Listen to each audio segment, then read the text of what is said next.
goes on there now. Hooray. Thank you, everyone, for joining in. Thank you, everyone, for joining in for another episode of the Ono Disc Golf Podcast. With me, as always, is my partner in crime, Kyle Koplinski. How's it What's going, up, Kyle? guys? How's it going? And special guest, all the way from Japan right now, Scott Stokely. Everyone knows him, but Scott, why don't you tell us what you got going on right now? Well, I am in Japan right now. This is not a set behind me. This is actually our hotel room. We have no bed in this room. We have a mat with futons, and I'm sitting on the floor right now because there's no chairs in the room, traditional chairs or tables. Interesting. It- That's really cool. yeah. Well, but I mean, this is on purpose. I mean, we're at the base of Mount Fuji. The room is called The place is called a ryokan. it's a ryokan. It's just more of a traditional Japanese setting. I mean, there's public baths, which there's the men's and the women's, and they're all nude public baths. Interesting. I cannot enter those because of tattoos.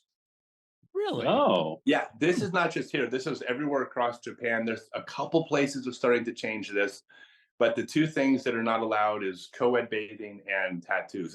That's the tradition, and Weird. that's just the way it works here. And so, yeah, we've been here for 5 weeks, 4 or 5 weeks. We're staying for another week or two, and then we're off to Europe to go play disc golf all over Europe Sounds for the amazing. year. so where's like the first destination in Europe? Well, so I had a problem with my visa. I Uh-huh. thought since I wasn't spending more than 90 days in one country that it wouldn't be a problem. But apparently, the convenience of having Europe drop all their borders, like you don't have to go through a checkpoint every border the way you would, like, say, when you're changing borders in Asia, which is wonderful. But they now mainland Europe, called Schengen, is now covered under one visa. So you go to mainland Europe for 90 days. You can't switch countries and extend it. So I had to shorten my full season of Euro Tour at the beginning and the end. So I'm going to get to go to the UK, which is not part of Schengen Europe, for the first month. I'm going to be competing at the Welsh Open.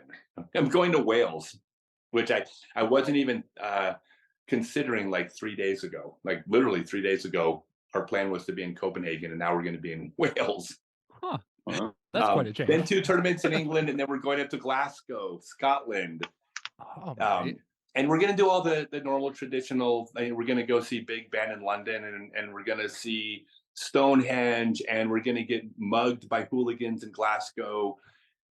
Just the real traditional UK experience. That I'm is excited. definitely 100% the authentic UK experience. Oh, if I don't get mugged in Glasgow, I'm literally gonna buy a wallet and then just like dangle it from like a chain that's this big from my waist, and I'm gonna walk down by the pubs at shooting the Manchester United or whatever soccer team they don't like. I have no idea.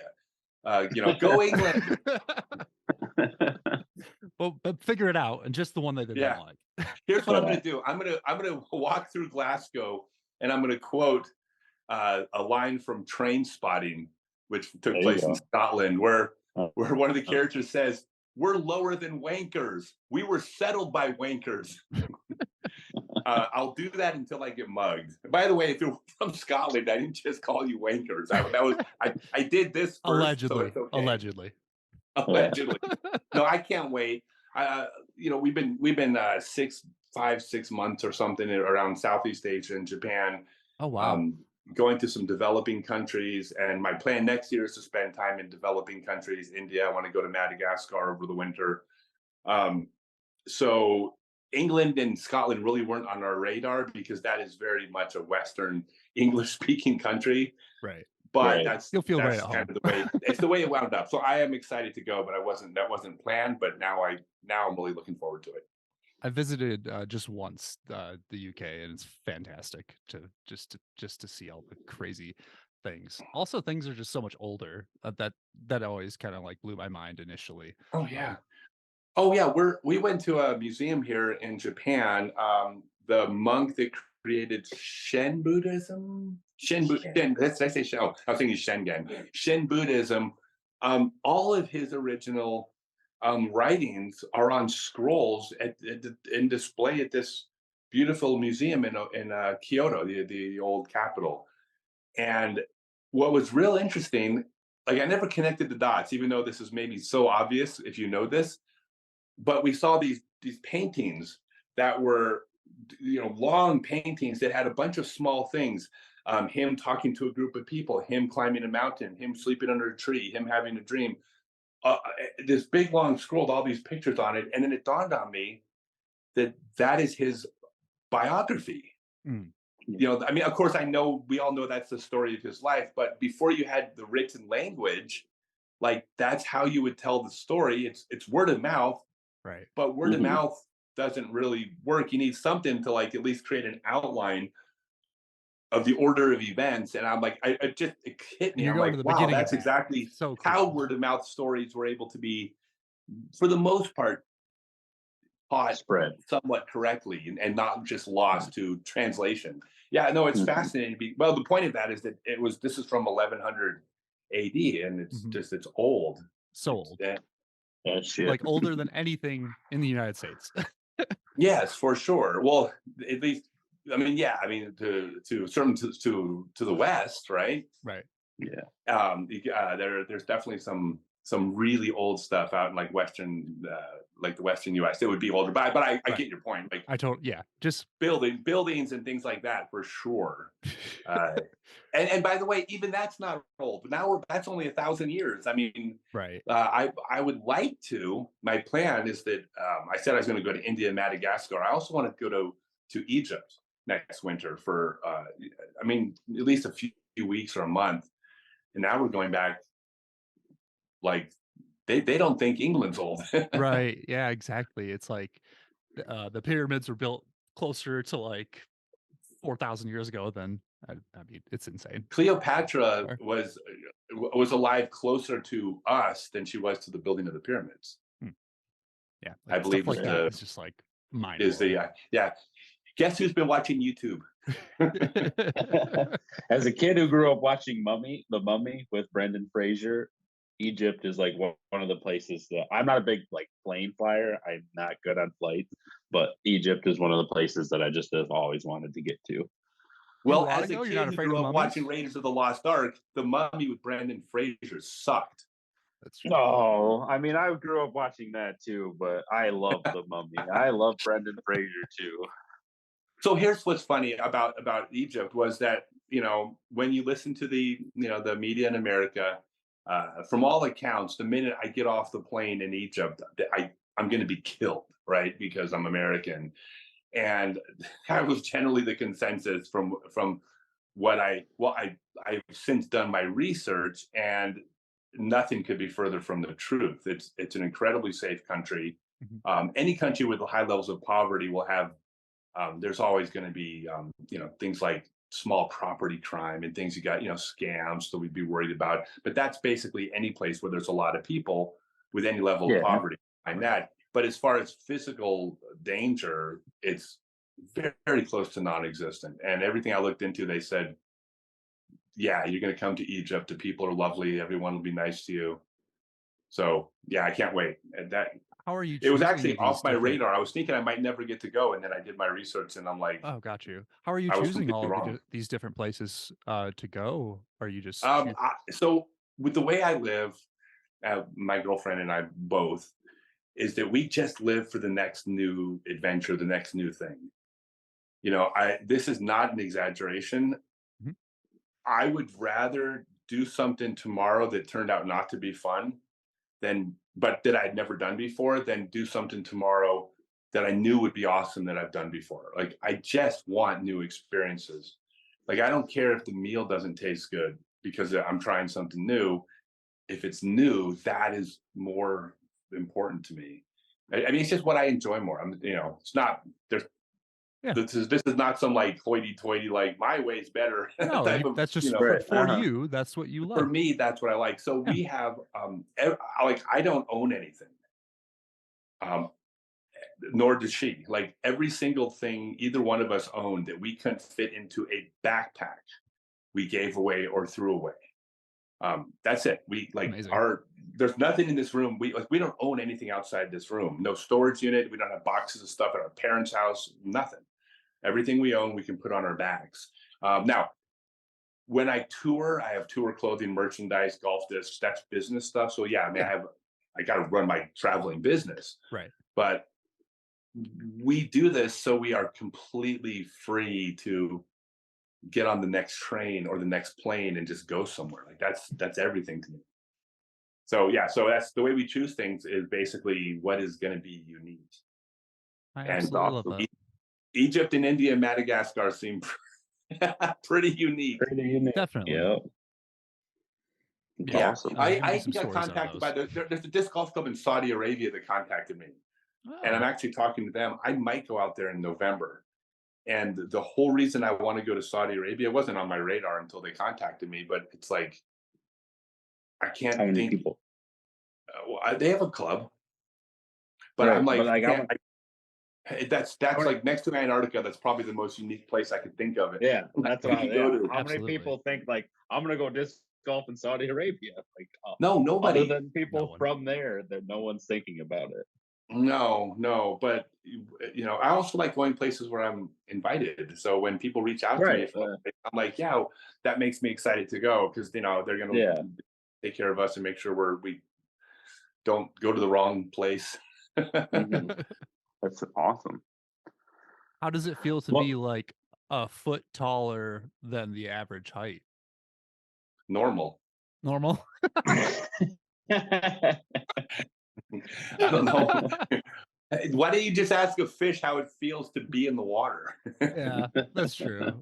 No, the people in Japan are, maybe a little shorter than the U.S., but they're closer to average U.S. height than I am to average U.S. height. So it's Gotcha. not too much of a difference. I'll tell you this: all over Southeast Asia, because it's not just Japan; it's all over Asia.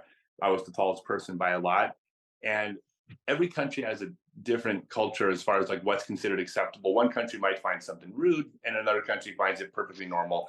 Well, there are countries where like countless people will run up to me, strangers, wanting to take pictures with me. But Just the it's height. like they're doing it with this. There's nothing. They're not laughing at me. They're just No. they're smiling, and they're happy, and they're lovely, and it's really really neat. It's So yeah, interesting. I don't mind a bit. I stick out, whatever story of my life. That's a great Before response. Asia, weren't you in Australia and New Zealand, or am I making that up in my head? No, I was in that. No, I went to Australia for 6 weeks and New Zealand for 4 weeks. That's awesome. Now this is, my traveling. I don't have a trust fund. I'm Right. funding this all with my business, my disc golf business, clinics. I got my 6-month online class, Become a Complete Disc Golfer, which if you can read about it, scottstokely.net. That's a big part of so I'm doing virtual classes remotely. So when I was in Australia and New Zealand, I did at least a dozen clinics, where I would show up. So I did a fair amount of disc golf there as well. Australia they're both wonderful, but Australia is a lot like the US. Yeah. And New Zealand is maybe a little bit more different, but barely. Like they're very much Western countries. Very much.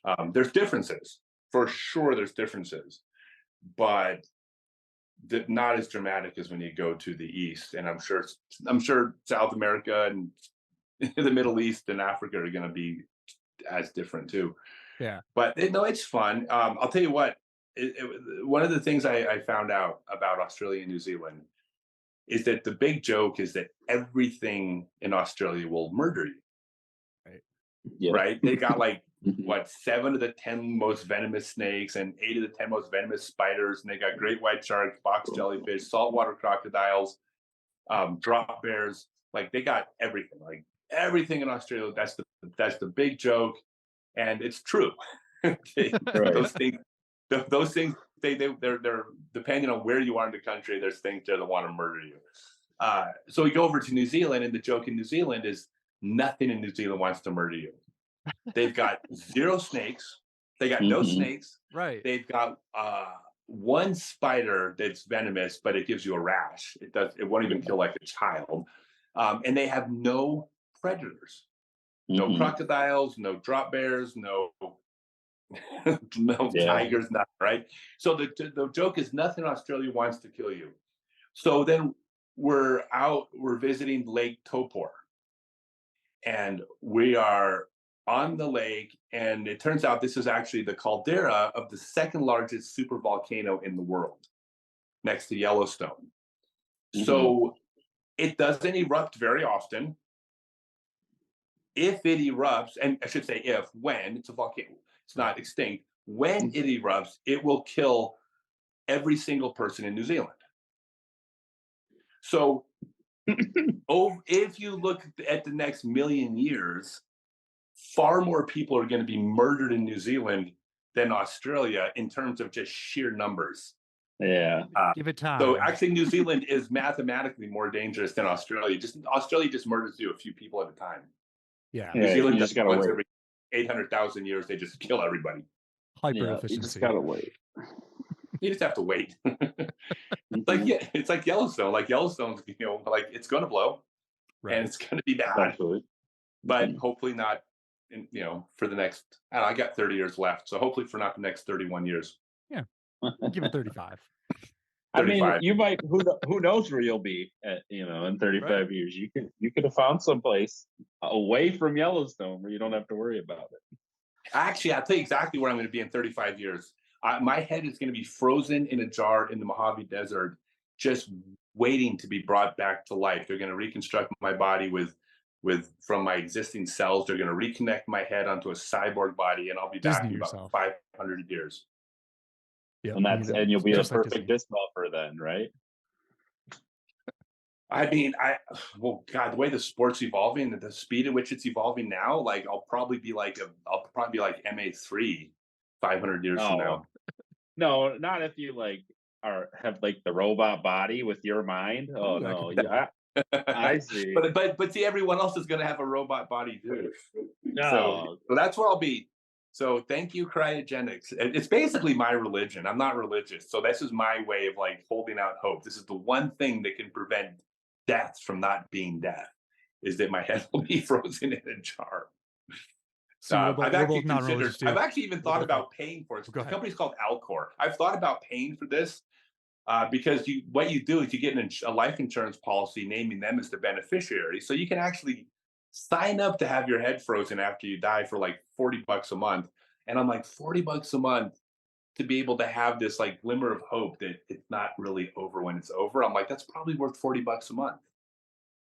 Right? That's no different than putting money in the basket every Sunday, right? You put the money in the basket and then you hold out hope that maybe, there's something after. So why not? I don't know. Did I lose the audience thinks I'm crazy now, right? No, we're totally I'm with you.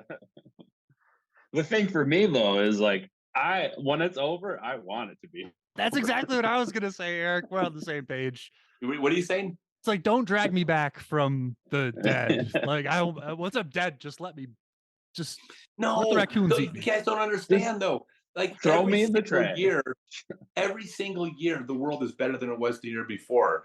With the technology that we have and the things we can do, I love life. And I just look, we might look back and romanticize the 80s. It's like the 80s sucked compared to the 90s. The 90s were so much better. Pretty soon, I get it. Yeah. Look, let's put it this way. Name one. I want you to go out and pluck a kid at random, a 7th grader at random, and tell them to write a movie plot. And it'll be more sophisticated than any movie made in the 80s, just about. The 80s sucked. 90s were better. And it got better every single year. Oh, how about me? Okay, here. Go find any 7th grader and have them design some outfits. Tell me they're not going to be cooler than what people wore in the 80s. I love where life is going. I want to live forever if I could. I love it. No, that's great, because I now that you're saying it, I'm like, you're older than we are, so maybe we just have to get to where you're at before we finally start realizing the beauty of what the world is. It's amazing stuff. There's of course there's negative stuff, right?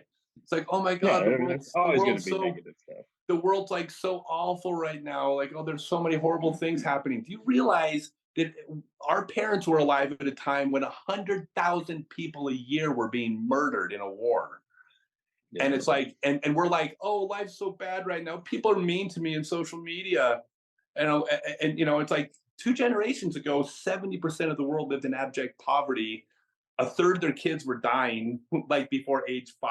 And if it didn't rain for a month, the parents would die. That was that was a generation ago. Like life Absolutely. has never been better than it is now. And people, I think the perspective is they're bonkers. No, like things are great. So I want to live forever. I don't know how to do it yet. I'm working Speaking on about it. the past. Yes. Wonderful, this wonderful transition. That's old man ranting right there, by the way. You know, Dude, life is good. it's what we live on. I'm old. I'm an old man. I don't have any other option other than to do old man rants. I claim I to be an lost the old ability man to too. tell cohesive stories that actually have a starting and a conclusion. It's so normal on this show. Yeah, we don't no, but, tell stories. We just yeah. talk. Did you always want to be a pro disc golfer, or is that just something Yes. that fell into your lap? No, absolutely. So yes, pro disc golfer, but not just because of how much I love the sport. Um, I started playing when I was 7. My intro to everything is I played my first round of disc golf on the world's first permanent disc golf course when it was the only course in the entire world. So I started at ground zero at the very beginning of the game, and I fell in love with the sport. By age 11, I moved right down the street from the course, played every day. So yeah, but there wasn't really a future as a professional disc golfer in the 80s. Right. You Right. know, we kept thinking next year was going to be the year, and it never was. But you know, but by the 90s, I could make a little bit of a living. But the short of the story was it wasn't just loving disc golf; it was what disc golf could do for me. Um, so the story, my old man story. This one does have a conclusion because I've told it enough times, though. so um, so basically, I did what you're supposed to do, or at least what I was told by everybody you're supposed to do. I went to college. I dropped out of school when I was 15, but I took the proficiency test, so I got my diploma and went back. And I was in my 3rd semester of college. I was working the graveyard shift at Kinko's at the time, and I was still playing tournaments on the weekends. And you know, like every big company, with like Kinko's worked is every like 10 weeks you worked or something, you earned a day off or something like that. But I had earned a day off because I earned it. And Right. I had a tournament coming up in like 2 months. And I'm asking my manager. It's funny when I look back because he seemed like an adult at the time. He was probably 25, but I was 20. Right. But he So seemed he like a was grown old, man. He yeah. seemed like an adult. Yeah. But I remember asking him, I said, hey, in 2 months, I need a Friday off because I have a tournament coming up in a couple months. And I wasn't working Saturday and Friday, Saturday. So I needed like 1 day off to get there to practice this new course. And he lays into me this whole spiel about, oh my God, what am I going to do? Do you know how hard it is to replace graveyard people? And what am I getting? And it's like, no, well, these are days off. You're supposed to take days off. You're required to take the days off, right? Yep. But he's giving me Right, this like you complete gave guilt trip.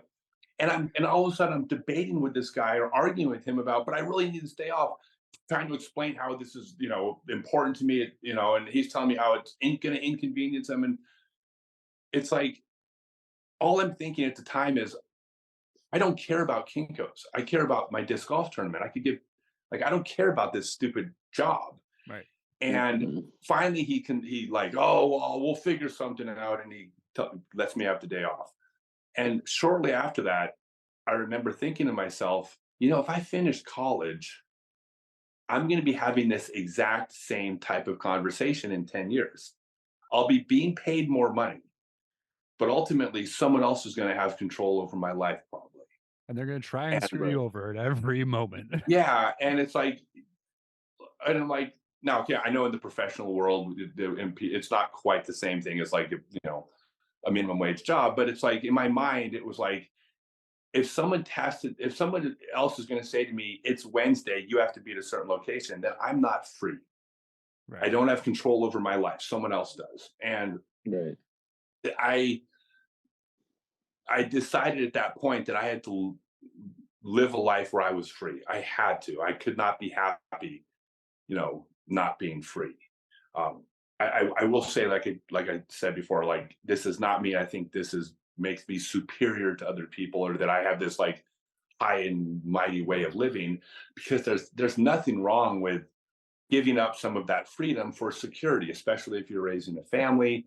Nothing but respect for someone that says, look, yeah, this person kind of controls part of my life, but I got a paycheck every 2 weeks. I got kids in college. Like that's there's nothing wrong with that. Hmm. I just can't be happy that way. Yeah, And everybody has so different priorities. when I went out and I played disc golf, I went out to go on tour for the first time. I set up a 3-month tour, but I still, in the back of my mind, was like, well, at the end of the tour, I got to come back and go back to college. I didn't know any other way. So Right. I still was like, I got to figure out how to be free, but it's not going to be with disc golf. So I go out and I tour for 3 months, and I make my living playing disc golf for a living.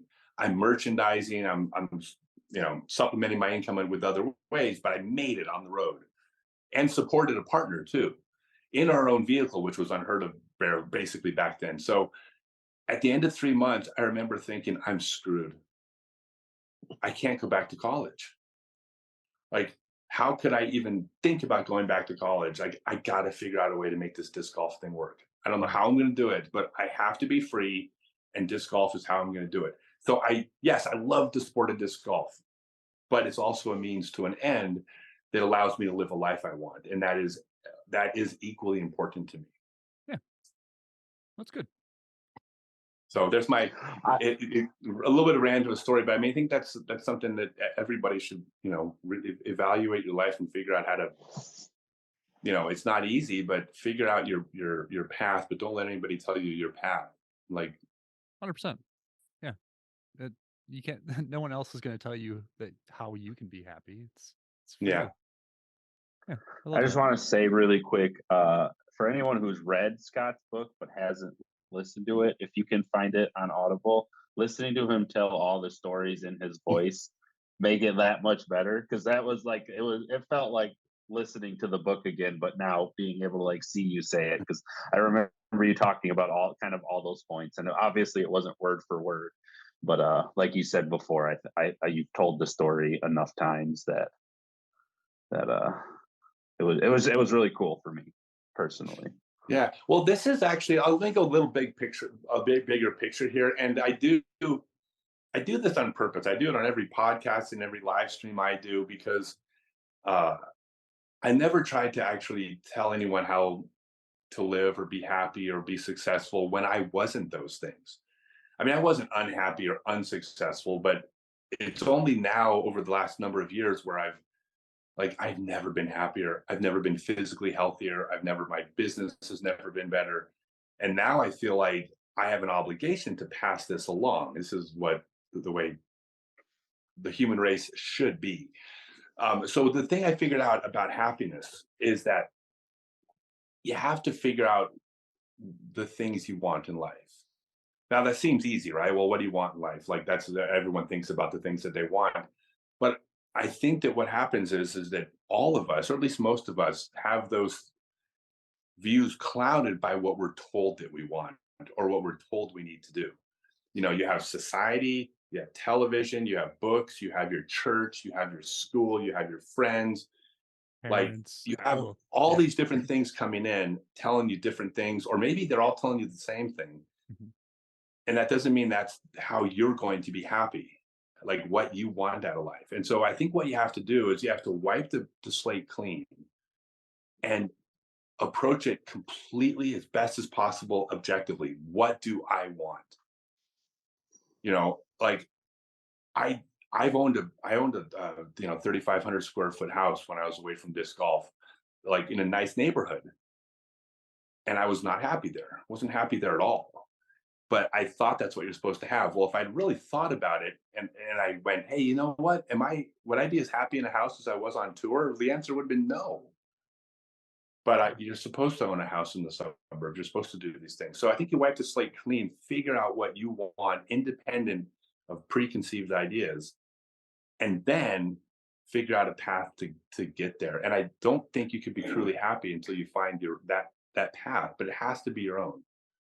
And it has to be, you have to be willing to reject everything you've heard.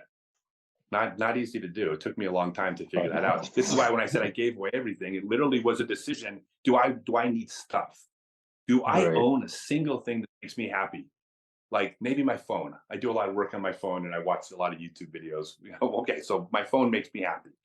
But the clothing doesn't make me happy. I'm required by law to wear it. Shoes make me happy because I don't step on broken glass. But it's like there's not a single thing that I can own that would make me happy.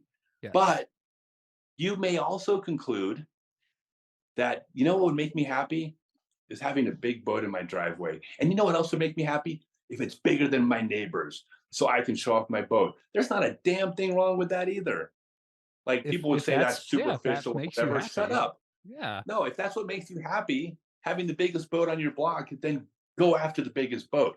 Don't let people tell you that that's wrong any more than telling me that I'm wrong for not owning anything. It's like, no, Yeah. figure it out and there's happiness. It's just not easy, but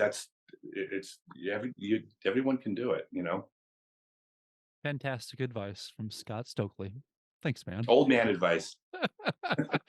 My best friend is like exactly your age, so I get all of it, and I'm totally into it. I dig it. I think it's fun. I love to share, but I'm not a hypocrite. I'm happy Yeah. and successful. So I'm not a hypocrite.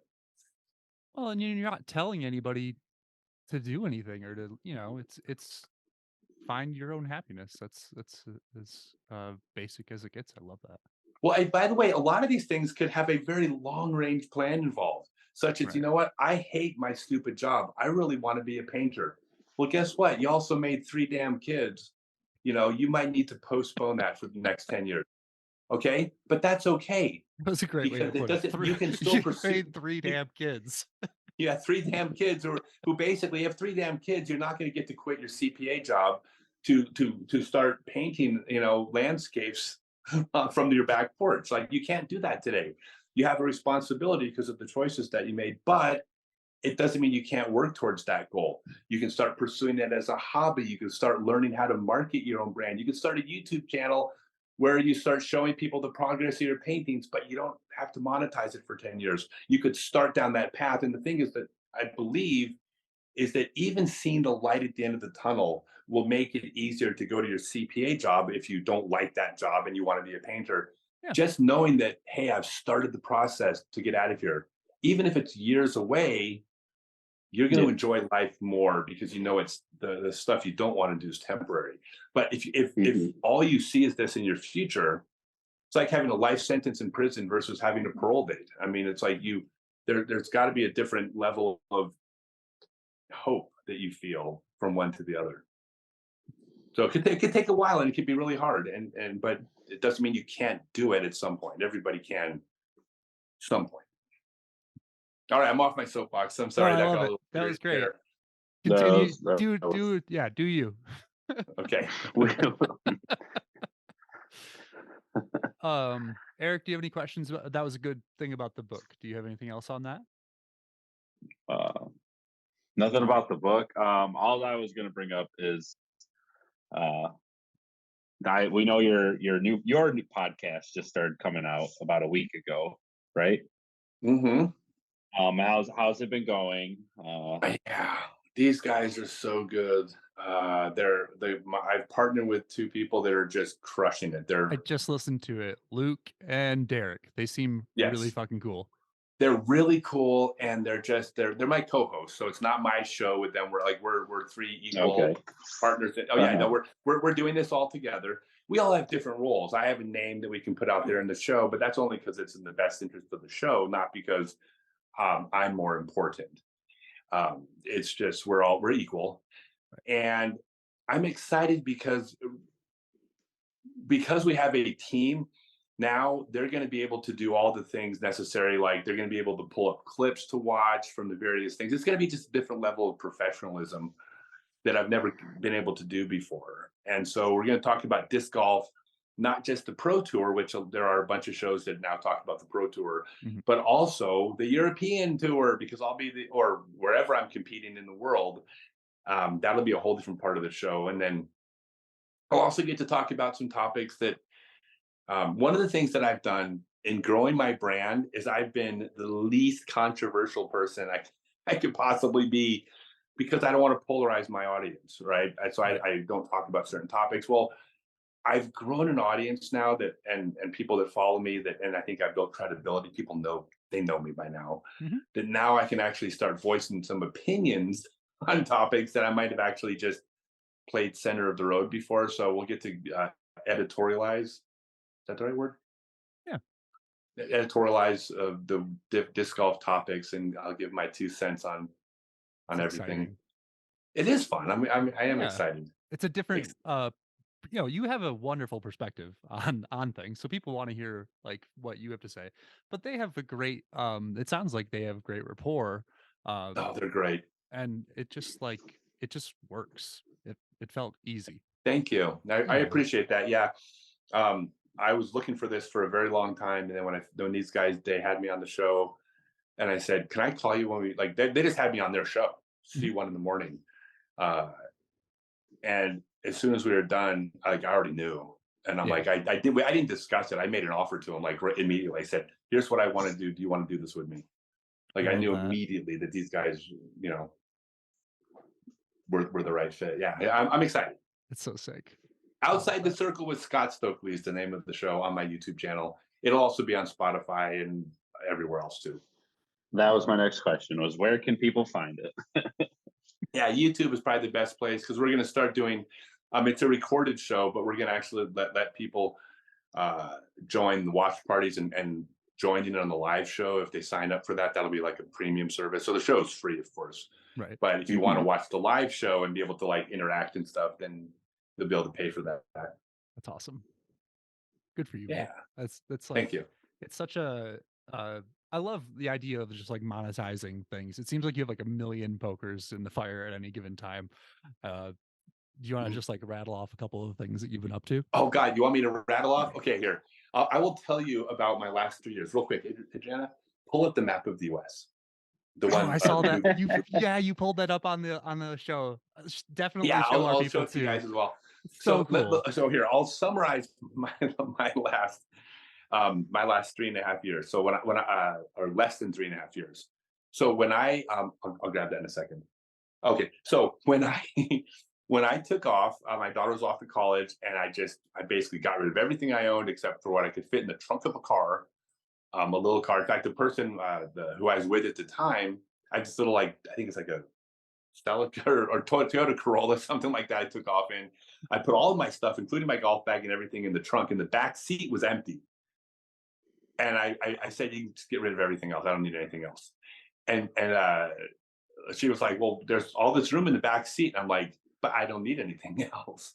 Like, I don't need more stuff. I got my clothes. I got clothing for a week." So, anyways, when I took off, I had just published my book.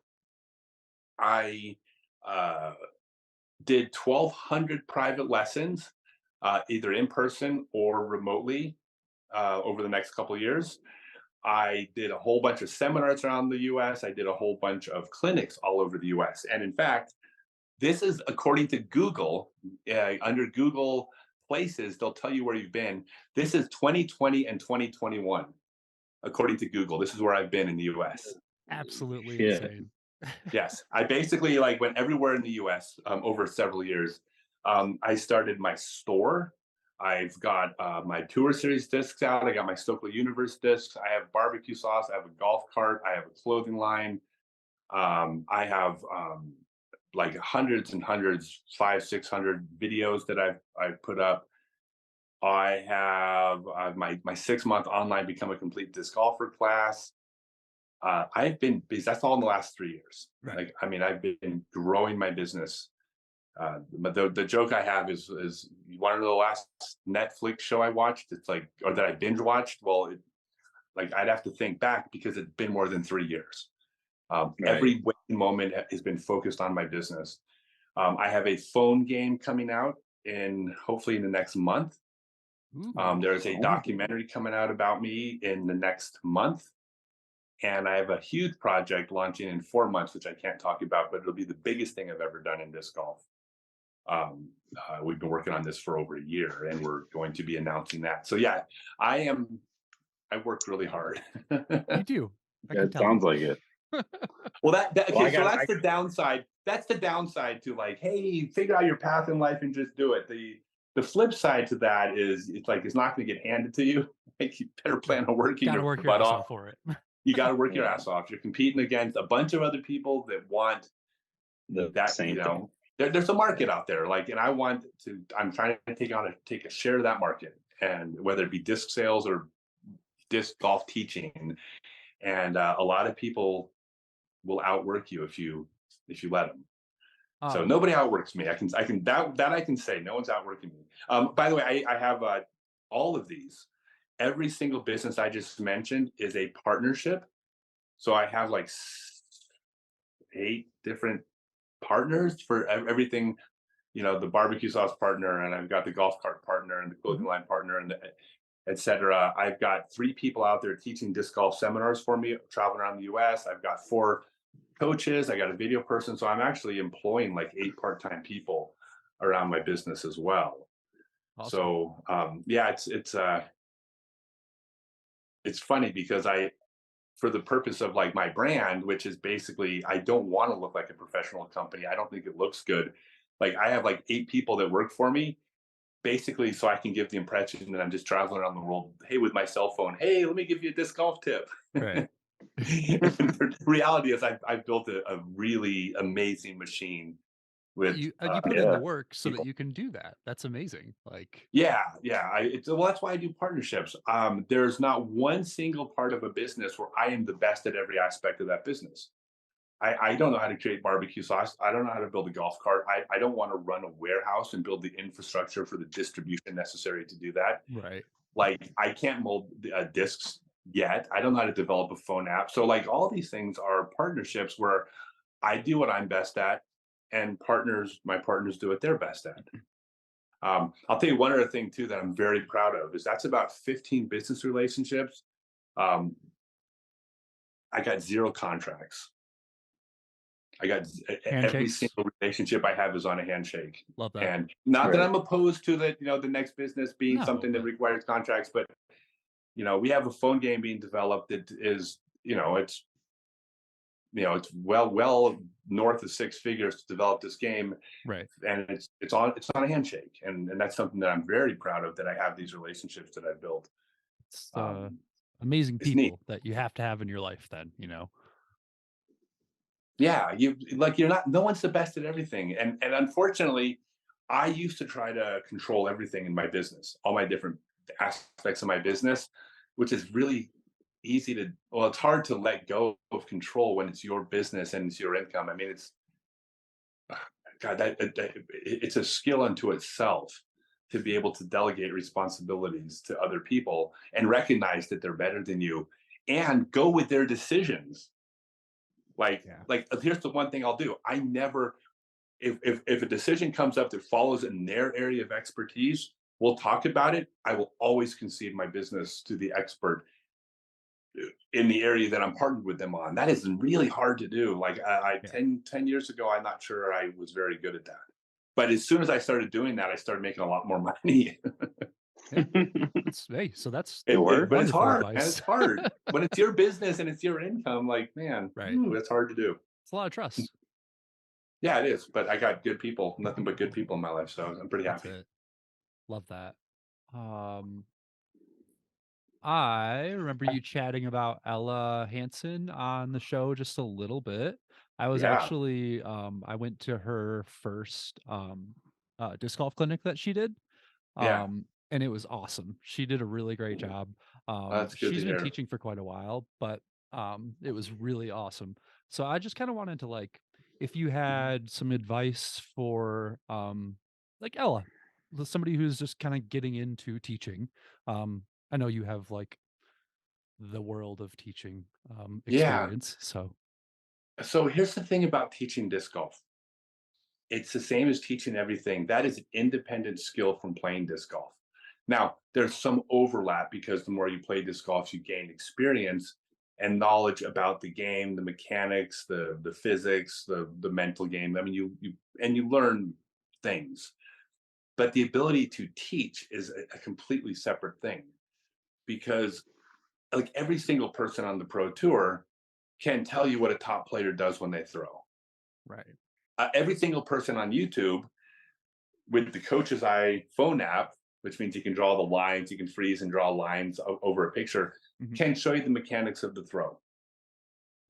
That is not the same as teaching, because telling someone to do something and getting them to do that thing are two different things. So the one thing I would say to every teacher is, you start off with, you're not good at teaching. Okay. And you don't realize it at the time, nor did I realize it when I started teaching. I thought I was good at teaching as well, because I knew disc golf inside and out. I grew up playing my whole life. And when I helped people, they improved, because I still knew more than them. Right. So I thought I was good at teaching. Turns out I wasn't, because when I look back now at the way I used to teach, like, I'm almost embarrassed by it. Not that it was any worse than anybody else, but when I look at it now, I'm like, wow, that doesn't work. That's not effective. You know, one of the things that I learned was that I had done more than 500 clinics and had hundreds of YouTube videos. And I'd done a handful of private lessons, but I mainly did clinics and was doing the YouTube videos. So forget the few private lessons I did. I thought I knew how to teach because I'd done 500 clinics. True. Okay. Clinics and YouTube videos have one thing in common, is that they're directional information. I am providing you information, getting very little feedback on my teaching method. Well, the minute you start focusing on private lessons, and I don't mean 5 or 10, but I mean the minute you've done hundreds, let's say 500 private lessons, you have now 500 times you've gotten feedback. Those things that you taught, or the things that I taught at my clinics, when I'm standing in front of someone and I say, look, this is exactly how I've explained this at 500 clinics, and you're not able to do it, well, that means that I didn't teach it properly. Period. It's not the student. If they're trying to follow as best they can and they're doing the best, it is not them. It's 100% on the teacher. It's only on the student if they're not trying or not paying attention. But if they're giving their best effort to do what I'm teaching and understand what I'm saying, it's on me. So all of a sudden, when I did those 1,200 private lessons in the last few years, I started to realize the holes in my teaching. And then I started to realize I need to develop a method. That's why I call it the Stokely method. I'm proud of this, but it's a very specific method of teaching that works, which is what my online class is. So it's really, I didn't know what I didn't know. So the thing I would tell everybody that's just getting into teaching is understand that, yes, you know more than the person next to you. Yes, they're going to get better, but keep that mind open to understanding that you don't know how to teach yet. And I promise you, by the time you've done 500 to 1,000 private lessons, I promise you, when you look back at how you used to teach, you will go, oh yeah, I'm way better now. You know, it's just a separate skill. So like, I'm an expert at teaching disc golf. I would say that it's probably the only area of my life where I'm actually honestly arrogant about it. I eat, sleep, drink, live teaching disc golf, and improving my teaching. I'm very proud of it. But that's decades to get here. Absolutely. And so that I'll probably go longer of a rant than no, I that was intended. Literally perfect. Like, okay, yeah. So yeah, just be open to the fact that you're learning. But the people that are teaching, they're building their future in the sport. They're building things that they can do when they get off the pro tour. I mean, look, Ella Hansen throws a golf disc. I mean, Evelina Solomon, Ella Hansen, you know, Kristen Tatar, Paige Pierce, like Katrina Allen. Okay, like there are a small group of women who throw better than any FPO players ever have. And Ella has something to teach. As the more she learns how to translate what she does to the people she's teaching, holy cow, are they going to get good? And I'm not saying she's not good already. I could guarantee you, if you're an amateur player and you go to, or even a new pro, you go to Ella Hansen. I've never seen her teach. I guarantee you'll be better for having done it. But Ella's going to get better too at teaching. And absolutely. Holy cow, is she going to be? If she can translate what she does, I mean, you understand that, like, she throws like 100 feet farther than every other FPO player out there. I was so excited to go see her clinic. It's like you're doing something different. Yeah. Because you're not physically different. I mean, you may, this person's a little taller, a little bit stronger. Okay, that accounts for 30 feet. That doesn't count for the 70 feet beyond that. You're doing something special. And yeah, it's going to, it'll translate. It's really cool, man. I'm a big fan of Ella. Me too. I've been very outspoken about that. I think she is the next star in the sport, in my opinion. I gotta give a shout out to my brother, because that's like the first tournament Ella was on. Sean, my brother, was talking about. You gotta keep an eye on her, and he barely watches, barely plays disc golf.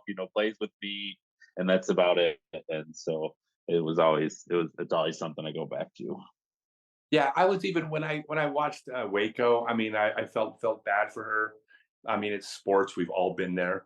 It's hard to watch, but I also would and this is really easy to do when you're not the person who just went through it. But I'm just like, come on, she's gonna win so many tournaments. She's gonna have world titles. I feel like you learn more when you lose too. So it could have just been a wonderful learning opportunity for her. It was. I mean, she's I mean, next time she's in next time she's in that position, she doesn't lose the tournament. Right. Period.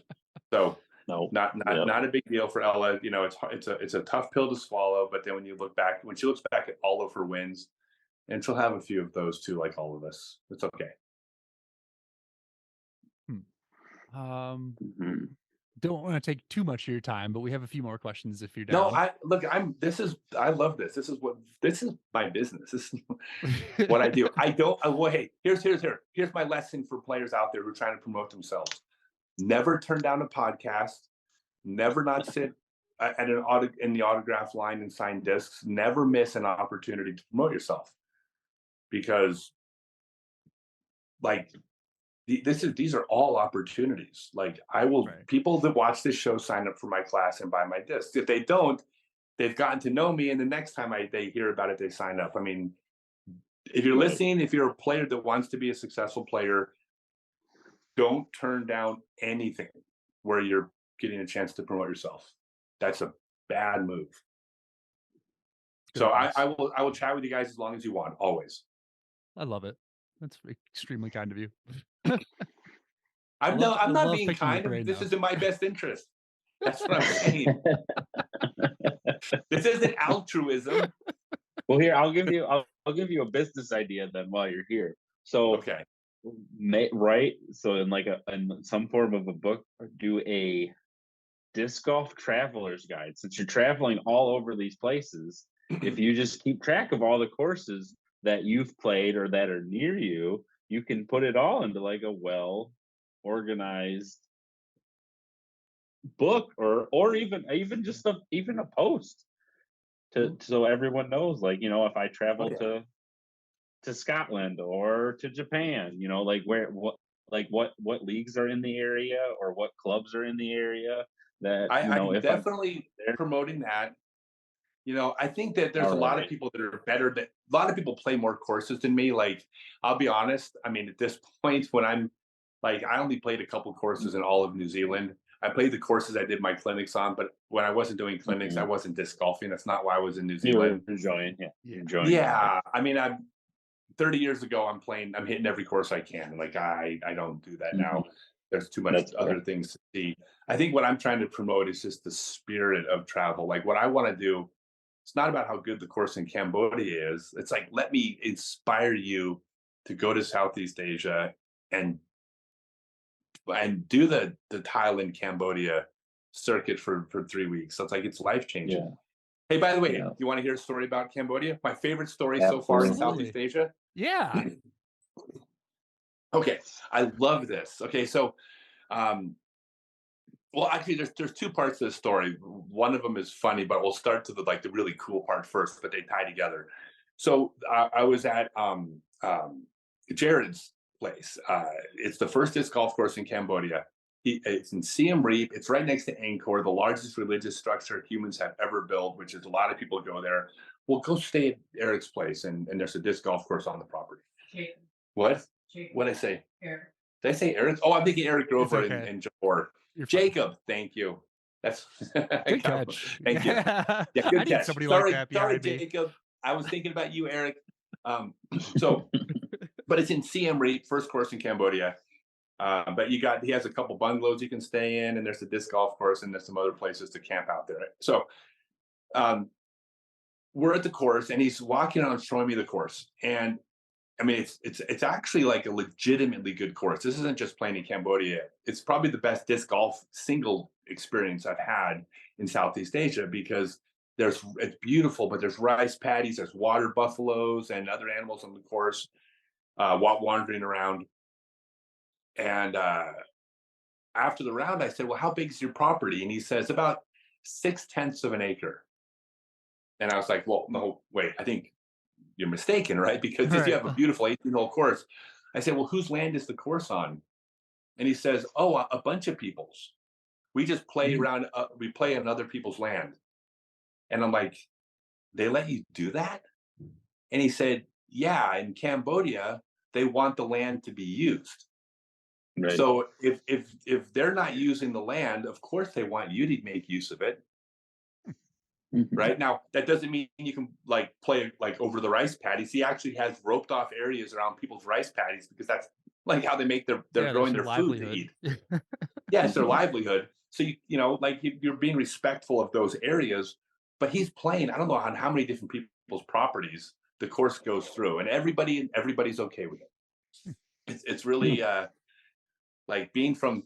Well, technically, my residence is in Texas, where everything has barbed wire fences and purple posts outside, letting you know what happens if you step on their property. To go from that to, the shared space is kind of neat. By the way, it's not black and white. I get property rights and why that's important to Western society. I'm not on the other side of the fence, but it is beautiful to see people that also share the space. A lot of the people, for instance, that have their rice paddies where they grow their rice, that family, that rice paddy is on someone else's property because the people that have been growing it for maybe their family for centuries. They don't live somewhere where they could grow rice. So the people that own that land have always let them grow rice on their property. And they're not going to take that right away from them because their livelihood depends on it. So they're not even, in many cases, paying to grow the rice on the land. It's like, "Oh, you have land available. Can I grow rice there?" Of course. I'm not using it. So anyways, that's excellent. It's a really beautiful thing.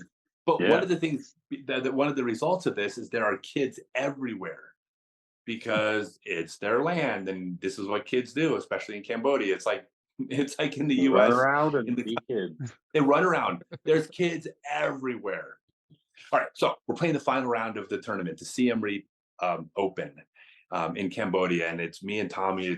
We're like 3 holes to go. I got him by like a stroke or two, but it's really close. We're battling, and we get to hole like 15 or 14 of the final round, and there's a water buffalo in circle 1. Okay, that's never happened to me on a disc golf course before. And there's a water buffalo over there, and we're gonna try to get the water buffalo to move. But Jacob, who he's from the U.S., but he speaks Khmer, which is the Cambodian language, enough to communicate, but not fluently. I guess kind of fluently, but not perfectly. Right. So there's this water buffalo there. Well, this water buffalo is known around the course as this is an angry water buffalo. Oh no. Most of the water buffaloes you can just walk up and pet, but you don't get near this water buffalo. He will charge you down and he'll stomp you, right? And he's in circle 1. So Jacob yells to the kids because the kids know how to handle it because this is They live It's there, their right? land, So yeah. he yells to the kids, hey kids, can one of you go move the water buffalo? And everybody starts laughing. Now he's saying this in Khmer, in Cambodian, right? Can one of you move the water buffalo? And everybody starts laughing. And then one of the other people that speaks the language well says, Jacob, what are you saying? And Jacob says, well, that water buffalo is the angry one. I mean, when you have an angry water buffalo, the only thing you can do is move them, right? So he says, so yells to the kids, hey kids, can you please move the water buffalo? All right. So we get back to Tournament Central, and the person says, Jacob, you know what you said to the kids? He says, what? He says, you said to the kids, hey kids, can someone go have sex with the water buffalo? Oh, So Oh, they no. substitute the word move for another word. Hey kids, can you please no. please have sex with that water buffalo? And the person says, Jacob, what are you saying? He says, that's an angry water buffalo. When you have an angry water buffalo, the only way to deal with it is to have sex with it. You have to have sex with it. Yeah, it's the only way. Yeah, that's my favorite story from Cambodia. The chorus pro at the Cambodia Open told the local kids to have sex with a water buffalo. In his defense, he did it, so it would get out of Circle One because tournaments come first. But anyway, so here now, when I share that story, like I'm trying to be entertaining, I'm trying to tell a fun story, but what I'm also trying to do is say, look, you can have these experiences in other places in the world that are so unique, and so no like one else is that going to has be never able to tell happened. that story. No. Here, I'll even give you one more from the course. Okay, so there are snakes out there in Southeast Asia. There are cobras, like actual, if they bite you, you die cobras. Vipers, coral snakes. There's poisonous snakes out there. There Yeah, are I'm just gonna venomous. close my ears. No, thank you. Yeah, no, it's now the amount of people that actually get bit is extremely low because you just use common sense, and they're not out there to attack you. They run away from you. But it's it's the real world, right? I mean, there's places where there's dangerous things. So I heard this from two different people that were kind of locals to Siem Reap. So I didn't see this, but these are two different people that expats from America that live in Cambodia now that saw this happen, where they were out there. The kids follow around your group because if your disc goes in the water, it goes into the thorn bushes, like they'll go get it for you. You give them $1, which is like an hour's pay for their parents, right, to retrieve a disc. So they follow around to try to make some extra money. It's really really fun. They're marketing themselves then. Yeah. Yeah. So twice they said that someone saw a snake, and they said, hey, there's a snake. Well, the kids run over and they start yelling, snake, snake. And their thought was, well, how great. The kid is warning everybody about this snake. So the kid just, snake, snake. Oh, hey, that's really great. The kid wants to make sure we don't, and the kid's following the snake around, yelling snake at the top of his lungs so nobody gets bit by the snake, right? Well, that's what they thought. But then it turns out that he'll keep yelling it until his uncle comes running out of the house and that's on that property with a machete. Runs out, finds the snake, kills it, and then takes the snake back. What the kid was yelling was dinner. Oh, that's funny. Right. Yeah. If you see a snake, that means we're eating snake tonight. Yeah. And by the way, that's a delicacy. It's a treat. It's a real treat. They find a snake. It's a real treat for that family that night. So yeah, that's these things happen in other places in the world that are really, really fun. It's awesome. It's amazing.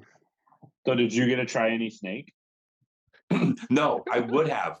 No, but what we did do, actually, to illustrate this point, I did. This is something that was very much unique. Also in Cambodia, we were in Indonesia, Malaysia, Singapore, Cambodia, and Thailand, but these all happened to be in our week in Cambodia. We were with a couple Cambodian guides, so they were local, but they spoke English because they were giving us private tours of Angkor. And on lunch, we said, hey, where do you want to go eat? Well, we want to go someplace local. We don't want to go where there's we don't need to see any more white people. I love my white people friends, but I don't need to see when I'm in Cambodia. Like I want to be with Cambodians.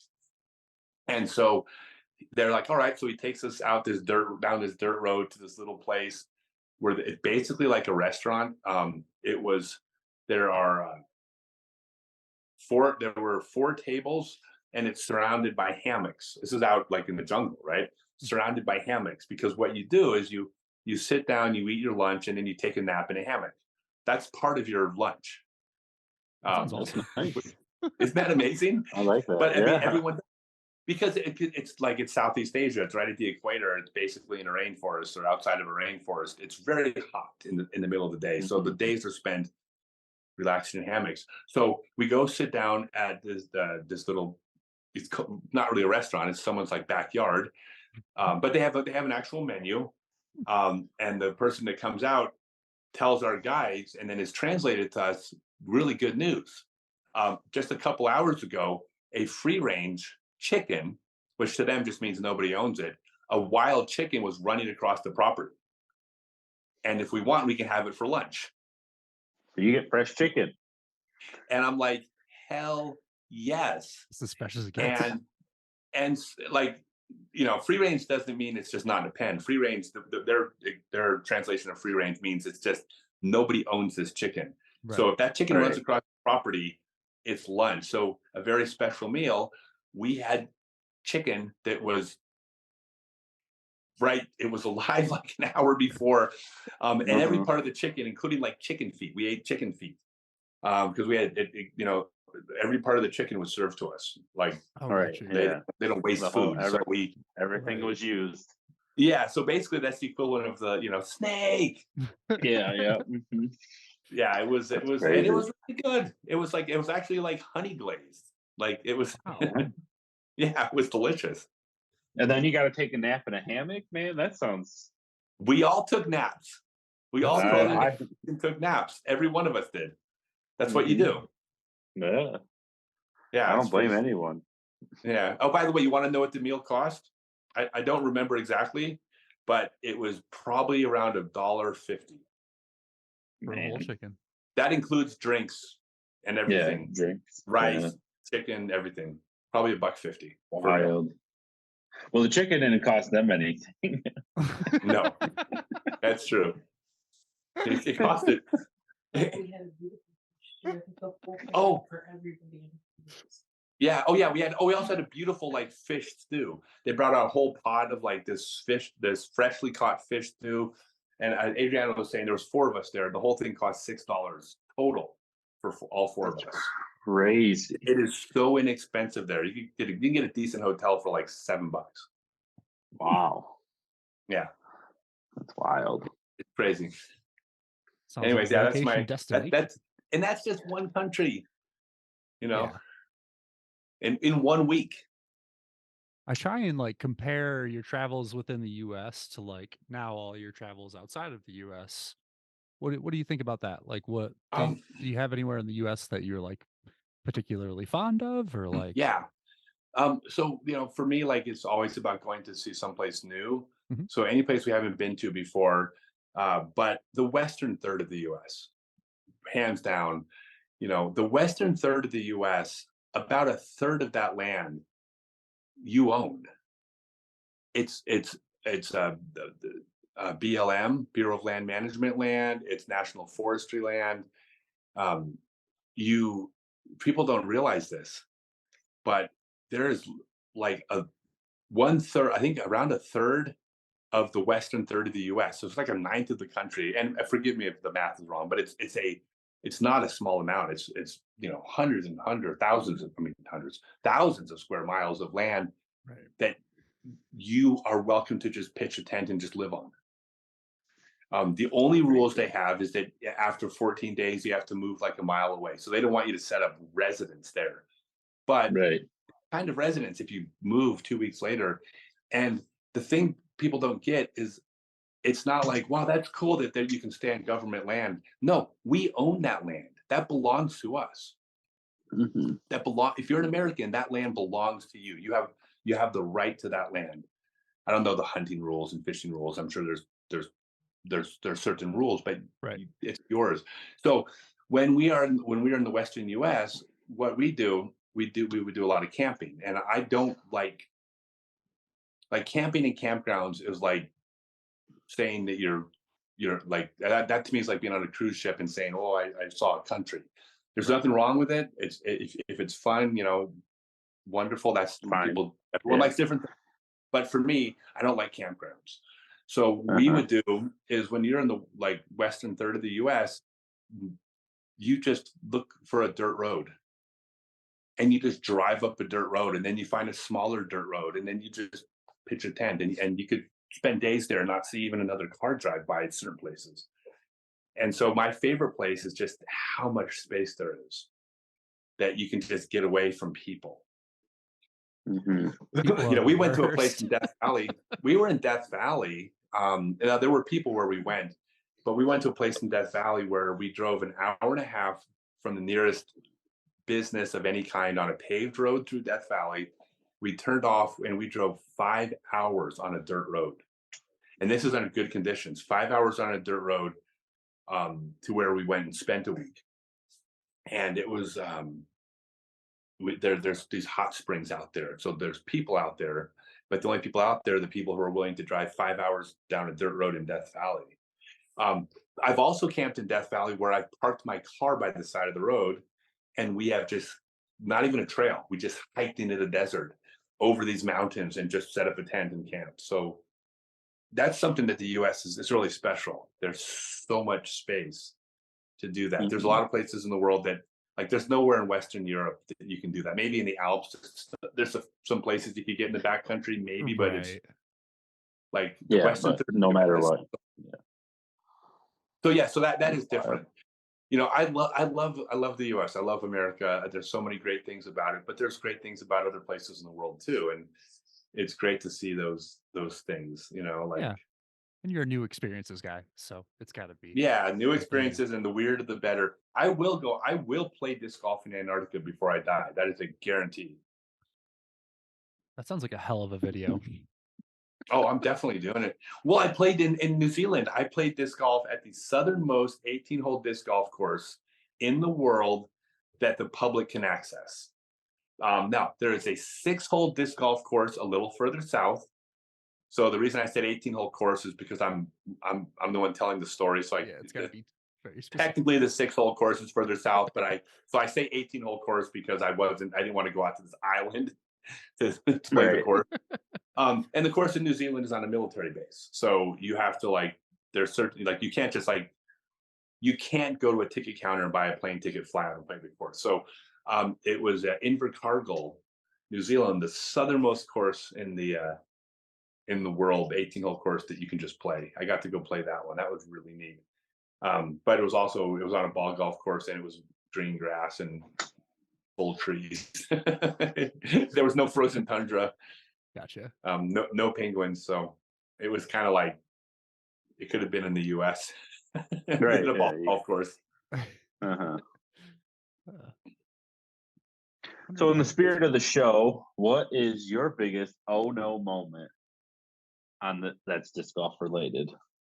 Because we're oh no disc golf. Disc golf related. Oh no. Okay. All right. I'm going to share one. This one's embarrassing. Well, it's not embarrassing. It's actually funny, but it was really embarrassing at the time.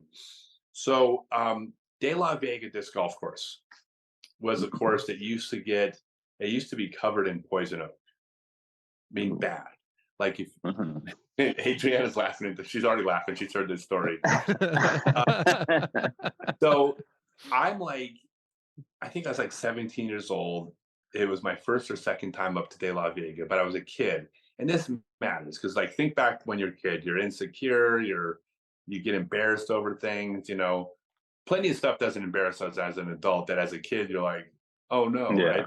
I see that. So me and every other player in the tournament, just about, next thing you know, you're covered in poison oak. Everybody is, because there's poison oak, if not on the fairway, right? So I'm on the hole. I still remember it was the old hole 5A, but I had to go pee. And so I was away from my group. So I walk down, and I'm kind of like near the ledge of this cliff. My back is to where the players would be, and I'm peeing. And of course, I itch. So I start scratching myself. Yeah. Now my back's to where the players would be. Well, I start scratching myself. Well, if you know anything about poison oak, scratching a little bit doesn't really get it because there's always an itch next to it.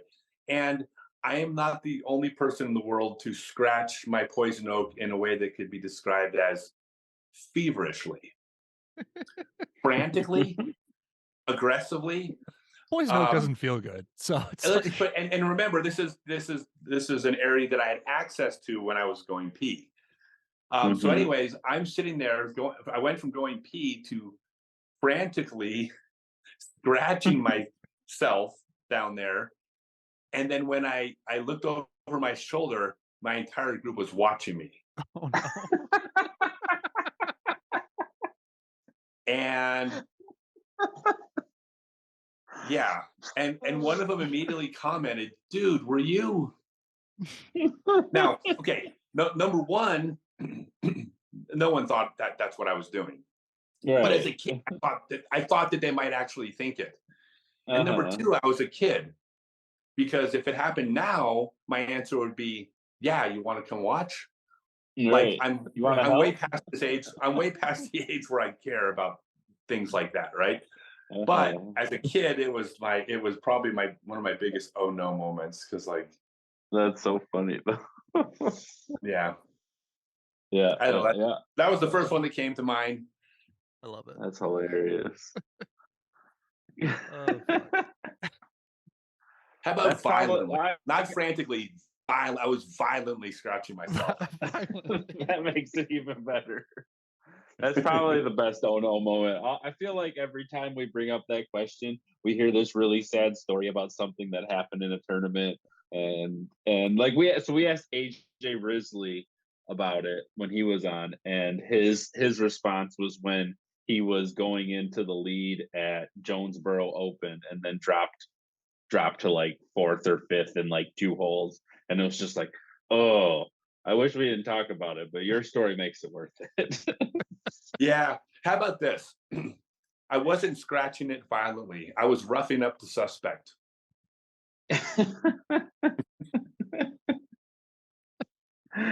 That's good.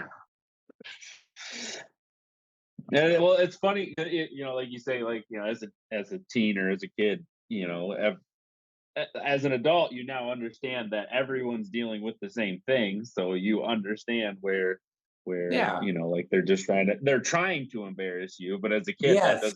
that doesn't come across, and you're just like, oh my god, now I look like an idiot, which just Yeah. makes you fall into the embarrassment circle more. Yeah. So okay. So we're in Queenstown, Australia.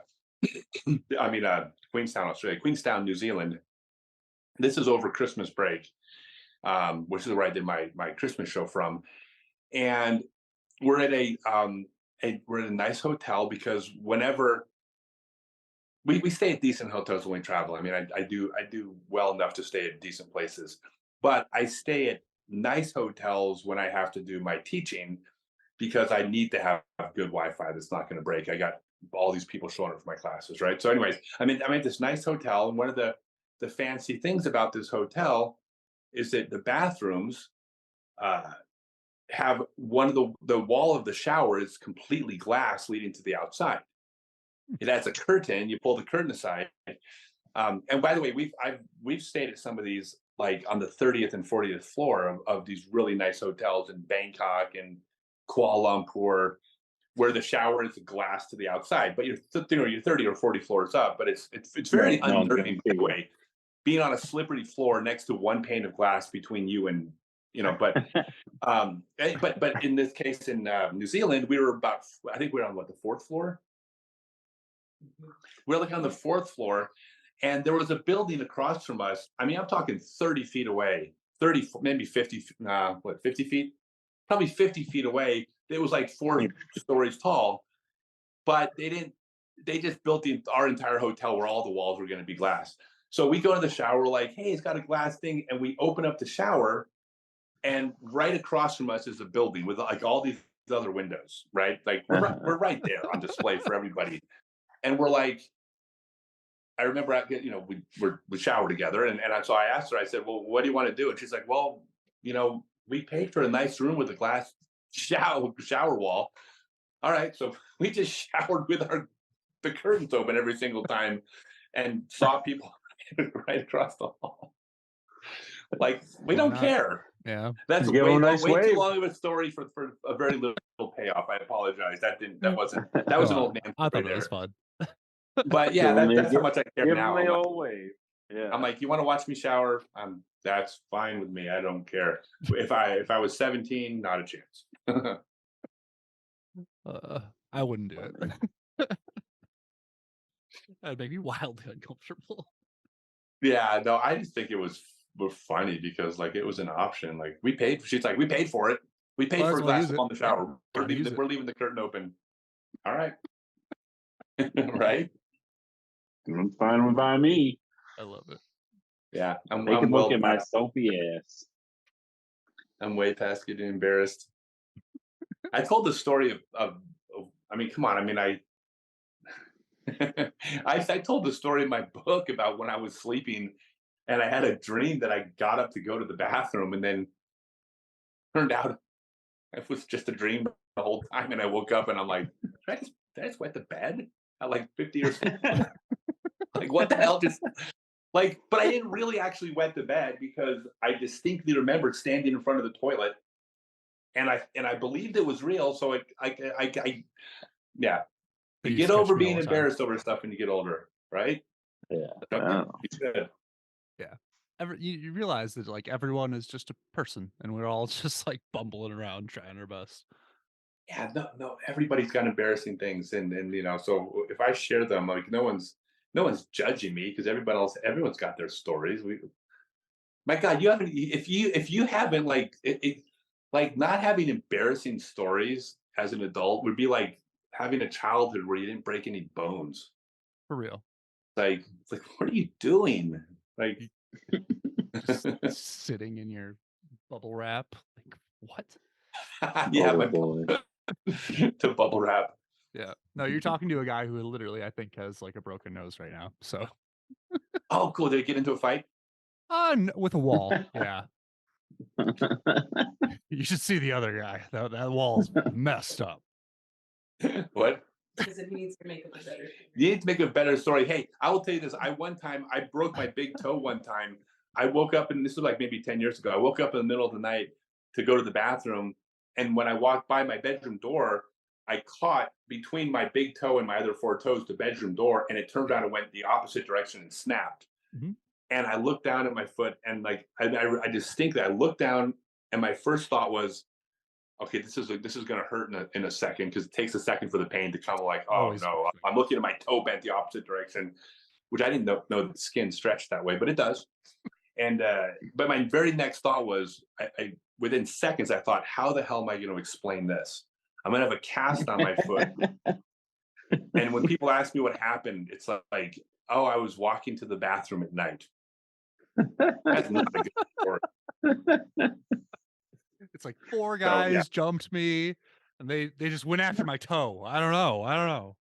Yeah, you were defending someone's honor. That's the best one. Are you married? Right. Yeah. Okay, because if you were single, then you could weave an entire story about how you were, It could be much more intricate. You defended your dog. If you were single, you could walk in. You could tell the story like that you heard this company was paying women 30% less for doing the same job, so you went to this company to confront the boss, and then he punched you in the nose, ladies. Ladies. I don't know. Oh, shit. I need a job marketing single guys. I could really help them out a lot. Hey, Just it's a lot just of them are- another poker in the fire, man. You never. I don't have enough time. The only people that can afford to make it worth my while are people that have enough money where they're not having a hard time dating. So Yeah. it's my That's target fair. audience doesn't. My target audience, the ones with the money, they don't need my help in dating. So it's not a viable financial option for my future. But But yeah. All right. Eric, did we miss anything? What's your favorite color? It's blue, of course. Blue. Blue power is the color of autism awareness. I just posted my Facebook page. I'm really excited about it. For the third year in a row, on the beginning of April, I announced that 100% of all my prize money at tournaments will go to local autism or special needs organizations, which is Amazing. something I'm actually autistic, so that's amazing. Thank you. Are you? Yeah. Yeah. Well, that's something that that is really important to me to be able to do. Technically, I'm an amateur. I haven't played for prize money in years, because all my prize money, I just give the local TD the name of the organization, and they send the money directly to that organization. So I don't even have to touch it. The only money I spend is my entry fee. I pay my entry fee. And it's 3 years in a row now. I tell everyone, I'm able to do this because my business is succeeding. So it's like I'm not taking food off my plate and suffering to do this. I'm able to do it because my other areas of my life are doing well. But the reason why, I plan on doing this the rest of my life. Honestly, I don't plan on ever playing for prize money again, ever. But I always commit to 1 year because I reserve the right for my business to fail next year. And no, I mean it. I don't want to commit to something, and all of a sudden a year from now I'm like, shit, I need that $700 a week or something, whatever. Right. When I was playing MP40 and 50, I'd win like $500 to $700 a week is what I was able to donate. And I can do it now. I can't guarantee I'll be able to do it next year. I think I will. I'm sure my business will do well, but just in case, Right? You never know. You never know. So I reserve the right to put all your eggs in one basket. I might need that prize money someday, but I don't plan on it. So I didn't know. Do you have autism? I do. Really high functioning. Thank you. I try. No, I mean I didn't. I mean, I've been around the community, and I'm not an expert, but I've been around the community enough where Oh, absolutely. Yeah. I just got diagnosed this past year. I'm 29. But yeah, it's there. Yeah. Well, I mean, what's funny is about autism, and I'm sure you know this, but there are, I forget what it was, but there's hundreds of genetic markers. Oh yeah. And everybody ticks some of those markers. Everybody. So it's almost this arbitrary line of how many get ticked or which ones get ticked, but everybody's somewhere. I mean, I don't want to say everybody's on the spectrum. That makes it sound like everybody has autism, and Right. that means that nobody has autism if everyone does. That's not the case. But everyone ticks certain boxes. I'm not even sure that I'm not. There's certain things about my personality that are very, I think, unique, but I'm not trying to be unique, but I know that I'm not normal. Yeah.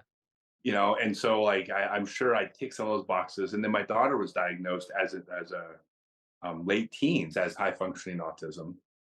And there is definitely a genetic connection, for sure. So the fact that I'm kind of weird without meaning to be, and the fact that she was diagnosed, I'm suspecting it probably am somewhere. It's cool though. Cause I don't know. I feel like that is not why we communicate. I feel like we communicate very easily. But I like people who are also on the spectrum, because it's I don't know, they get it. I like people that are weird. Yeah. And when I use the word weird for autism, Oh yeah. No, I get I it. will use the word weird, but I use that because my definition of weird is I like you far more than someone who's not weird, because I'm really not attracted to people who are normal. Right. I mean, I'm more. This is why I like the special. I mean, it's the reason why I'm active in the special needs community. I like individuals who are unique. That is the people that are interesting to me, and a lot of those people fall on the spectrum. One of the things that you probably have experienced this too, Mhm. which is unfortunate, is because they're like the word autism is such a just broad definition. Yeah.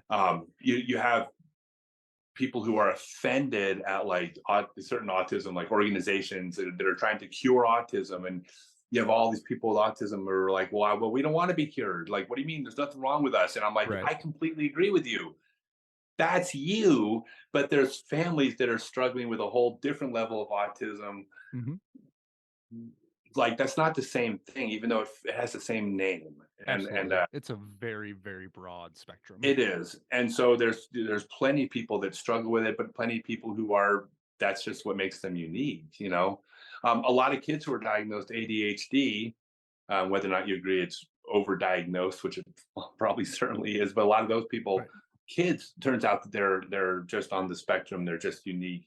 And those qualities that are what, you know, the markers that are autism are also the qualities that can make them extremely successful artists or business people or creative people, right? So some of those things I think I think they've been assets to me, those qualities in me, Right. you know, Oh, absolutely. It in my not just like a opinion. boring guy. Like, I don't I know. try not to be. I can't stand boring. Dude, I You know, can't I'll believe tell you what, about the only thing that's really gotten me into trouble is that I've have had past relationships where I've been like I've only been interested in partners for a large part of my life that were really, really outside the box. Yeah. Um, I actually this is God's honest truth. I've actually advertised in dating apps, you know, years back that I'm only interested in you if you have a mental illness, because I get bored so easily with people who aren't unique. Yeah. The problem I found is that when you get the good crazy, a lot of times the bad crazy comes with it. Mhm. And It's a that fine is line. like they can go together. So I have had that bite me in the butt before, Yeah. and I've literally been stuck going, wow, I'm not interested in like normal people, but I also don't want the bad crazy. Like Right. it's a really tough egg to crack. Yeah, man. You know, so that's been about probably the only thing about that I think is, you know, hasn't always served me well. But yeah, But you absolutely. know, of Thank you so much again for just, donating whatever you have. course, That's amazing, I man. love it. I love it. I'll keep doing it. Keep on winning. Right. I'm on I'm on a 2 tournament win streak. I won my last two Hey. tournaments. Average 10-27 over 6 rounds. That is my best back-to-back tournaments in quite a while. That's killing it, dude. That's awesome. Yeah. For a 53-year-old, it's not too shabby. That's amazing. No, for any Yeah, age. I- We're gonna be ball playing until we're like 80, 90, Yeah. however long we make it. Well, you're gonna We'll just see be how like long. ahead on the course Yeah. for No, forever. I'll be 1,000 when I'm yeah. Crazy. No, I plan on, you know, right now I'm still healthy. So That's All good. right. Maybe you covered this in the books, but when did you get disc golf on your knuckles? oh, okay, yeah. So I'll show them. Yeah. Hell yeah. Now I can't go into the onsens, the public baths in Japan because of it. So that's the bummer. I got these. So what I've noticed in my life is that I have been away from the sport twice in my life, and that's the 2 times in my life where my life hasn't gone well. Was once when I was a teenager, which I wrote about in my book at length, and then, you know, I came back to the sport. And then when I left the sport for 13 years, you know, I had 10 really good years, and then when it started going bad, it went bad. And the sport has always been, that is my base, and I never should have left it. You know, never should have completely left it. I could have pursued other things and then, you know, kept in the Kept sport it on the too, and I back didn't. burner, but yeah. No, I mean, I didn't touch a disc. I mean, why I say, I mean, for the most part, I didn't touch a disc for 13 years. I didn't play leagues. I gave away all my discs. I played one tournament, and like in the middle of it, those were all borrowed discs. I didn't own any golf discs. Mhm. So I just, like, I didn't play. And that's when things got bad. And so the sport saved my life. when I came back to the sport because 10 years ago I had a problem, not for a long period of time, but with substance abuse. And that's in my next book, by the way. I've talked about it a lot, but it's in my next book. But that's how I came. Oh, it'll also be in the documentary that's coming out shortly. We Exciting. talked about that briefly. Yeah. I But mean, when I sad came back to the stuff, but sport, yeah, when I came back to the sport, this was my first tattoo I ever got. I was told by the really, person that nobody ever gives tattoos on their knuckles for their first tattoo or in a place that they can't cover up. I did it. The reason I did it that way on purpose was that it was my commitment to never leave the sport again. I basically was saying I don't want to like I well, number one, I want people to know that about me. The first thing when they see me is that I'm a disc golfer forever. Right. forever. Like that's never something that I can separate myself from. I also will never go back to having a career outside of disc golf. So I don't like this is my community. My community's fine with it. Like jobs aren't, but I'm totally Yeah. fine with that because Yeah. I'm not going to be working in those jobs. So that was 2015 when I came back. 2014, 15 when I came back. That was my wedding ring that I'm never going to leave the sport I love that. Mhm. ever I again. absolutely love that. It's important Awesome. Yeah. to so many Well, different people in so many different ways. I love hearing that, the sport saved your life essentially. I don't yeah. Well, have you heard the story? I can give you the short version of the story if you're interested. I'm in. I haven't read the book. Eric, I don't know if Eric already knows. Oh no, that's in my I'll second book. listen to It's it. not out yet. Oh, okay. Yeah. So Go. here, the Absolutely. short. Yeah. So this is probably my favorite story in all of disc golf. Um, I think it's such a beautiful story, and it happens to surround me. But I'm not the protagonist in the story. The sport is the protagonist. I'm a almost an NPC in the story because it's more about the sport. But in 2013, like I said, it wasn't a very long period. But when you may have noticed, I don't do anything half-assed. So when I was decided I was going to be a drug addict, it wasn't like I was dabbling. I was all in. So when basically what happened is that I was trying to figure out how to like survive. Like I'd lost my home, went through a divorce, I had no money. I was basically on the street at this point, and I reached out to some disc companies because I just as a lifeline to like maybe make some money. And Dave McCormick at Gateway, I talked to him, and he said, "Well, I could do some like open up some wholesale accounts for him." So, anyways, I wandered into a disc golf store at Fly Green Disc Golf in Denver, and if you could picture the scene, I'm standing. You know Fly Green, of course. I do. Yeah. So I'm standing at the front. Yeah, of course. So you know Mike and everybody. Yep. So I'm standing at the front door of Fly Green, and I'm still doing the drugs at this point, but I'm at the front door, and I am the biggest loser who ever lived, in my opinion. I was worthless. I wasn't worthy of my daughter's love. I wasn't. I mean, I was just like I was just trying to survive, but I was a piece of shit. Like I just didn't. I had nothing. I walk in the door of the store, and immediately the person behind the counter goes, "Holy crap, it's Scott Stokely." And then he runs to the back, and I hear him yelling to the back, "Dude, Scott Stokely's out front." There were two customers in the store that both recognized me. And I'm like, I had been gone for more than a decade. I'm like, and there was no social media back then. I'm like, wait, what is happening here? Like, and the next thing you know, I'm signing autographs for the two guys. They're telling stories about me. One of the guys says, "Dude, you're like my hero." I love And I'm that. like, you got to be kidding me. So I'm like signing autographs, and I'm like, they have no idea what a loser I am, But at that moment, It's brief all, moment, yeah. It's all in the I'm mind, not man. like I didn't feel like a loser. I felt like Scott Stokely, this person I was 13 years before that I wasn't anymore. And so I signed the disc, and it was like, at that moment, I was like, I got to get off the drugs. I'm going to get off. I'm going to quit doing drugs. I'm going to like get my life together. Like, I got to get back into disc golf. This is where I belong. This feels so good, And then I walk out the door of the store, and I don't know how long it took before I was like, I need to get high. See, in the movies, that's like it just bing, you're better, right? Yep. But what happened is that I had it planted in my head. Oh my God, I felt really good. It wasn't without drugs. Like this is like I knew that I needed to do this, but I couldn't quit the drugs. So I was like, what am I going to do? I when I have the drugs, I'm going to quit. But when I ran out, I didn't want to quit anymore. I wanted to get high again. So that's the way it works.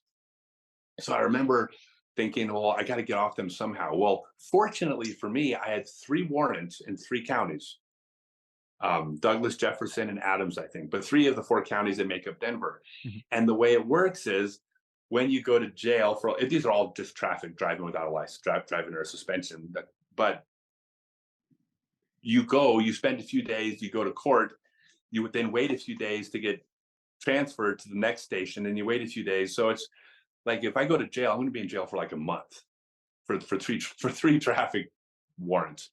And I was like, well, but if I go to jail, I'm going to get off the drugs, right? So I went down to the courthouse and I went in the parking lot. I did as much drugs as I could possibly do. I threw away what I had left and I went and turned myself in, probably higher than I've ever been in my life. And I said, I got warrants, take me to jail, and they took me to jail. And I remember like probably had like 6 or 8 hours, which I felt great, having a blast. Mm-hmm. Then the drugs wear off, and next thing you know, holy crap, kicking drugs in jail is no joke. It's no joke. Mm-hmm. And by the way, you ain't getting no sympathy because half the people in there are kicking drugs right next to you, right? So like no one's like bringing you a blanket and an extra pillow because they feel for you. I mean, like it sucks. But anyways, I was in jail for I think 21 days, and after the drugs kind of got out of my system, after a week, I'm not physically withdrawing from the drugs, and I'm getting 3 meals a day. And by the time I got out, I was no longer physically addicted to the drugs.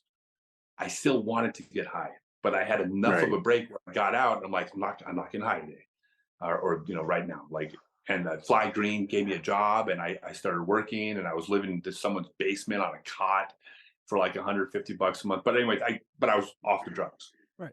Mm-hmm. And I was like, all I wanted to do is get high, because that's not a life. Like that's not where I wanted to be. But I didn't know how to, I had to figure out how to switch, get back on tour. So I called Barry Schultz. Now I hadn't talked to Barry in 13, and I called Barry. I hadn't talked to him in 13 years. And I said, Barry, this is what's going on with me. I need to be back on tour. I don't know what I'm going to do if I can't figure out how to get back on the road. I need to basically, as strange as this sounds, I need to show up in a town and sign autographs. Like I needed that. I needed people to give me that. Yeah. And so I called it Barry Schultz, and I said, Barry, I don't know what to do. But I didn't ask him for help. I just called him to just talk. Right.